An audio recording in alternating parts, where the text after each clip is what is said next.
Good morning student of class 9 exercise 8.2 में चल रहे हैं। पहला सवाल ए बी सी डी एक चतुर्भुज है जिसमें पी क्यू आर और एस क्रमशः भुजाओं A B B C D और डी ए के मध्य बिंदु हैं। ए सी उसका एक विकर्ण है। दर्शाइए कि क्या दर्शाना, पहला नंबर में एस आर समांतर ए सी और एस आर बराबर 1/2 ए सी है। दूसरा में दर्शाना पी क्यू बराबर एस आर है। तीसरा में दर्शाना पी क्यू आर एस एक समांतर चतुर्भुज है। ये आकृति बनी है ए बी सी डी, यहाँ ए सी विकर्ण है और पी क्यू आर एस इस तरह से चतुर्भुज बना हुआ है। अब हम लेते हैं, दिया हुआ है, क्या दिया हुआ है, ए बी सी डी एक चतुर्भुज है जिसमें पी क्यू आर एस क्रमशः भुजाओं A B B C D और डी ए के मध्य बिंदु है।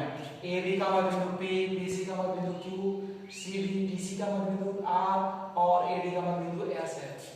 सिद्ध करना है हमको कि एस आर समांतर ए सी और एस आर बराबर 1/2 ए सी है। दूसरा में सिद्ध करना है पी क्यू बराबर एस आर है। ठीक बच्चों, तीसरा नंबर में पी क्यू आर एस एक समांतर चतुर्भुज है। तो पहला लेते हैं त्रिभुज ए डी सी में, ए डी सी में, इसमें लिए त्रिभुज ए डी तथा डी सी का मध्य बिंदु एस तथा आर है। ए सी और क्या कहते हैं ए डी और डी सी, ए डी और डी सी का मध्य बिंदु यहाँ एस और इसका आर है। इसका मध्य बिंदु प्रमेय से जब ऐसा हो जाता है, ये दिया हुआ है, अतः मध्य बिंदु प्रमेय से एस आर समांतर है ए सी और एस आर 1/2 ए सी। मध्य बिंदु प्रमेय क्या है, 8.9 प्रमेय में दिया हुआ है कि कोई भी त्रिभुज का कोई भी दो भुजा यदि मध्य बिंदु को मिल रहा है तो वह तीसरी भुजा के समांतर होगी। यही मध्य बिंदु प्रमेय है।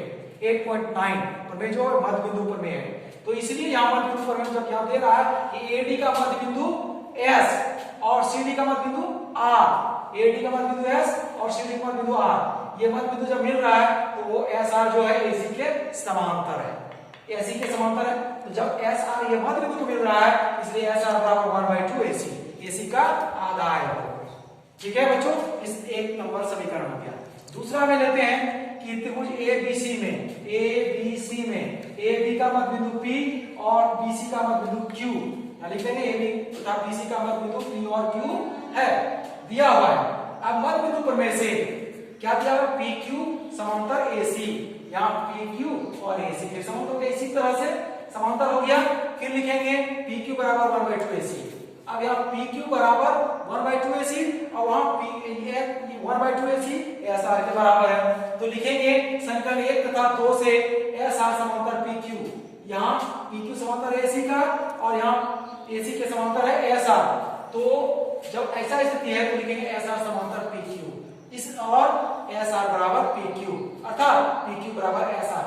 2 नंबर वो प्रूफ हो जा रहा है, प्रूफ हो गया। अब तीसरा नंबर में आते हैं, नियम है यदि किसी चतुर्भुज के सम्मुख भुजाओं के दो युग्म में से कोई भी एक युग्म बराबर है और समांतर हो तो वो समांतर चतुर्भुज होता है।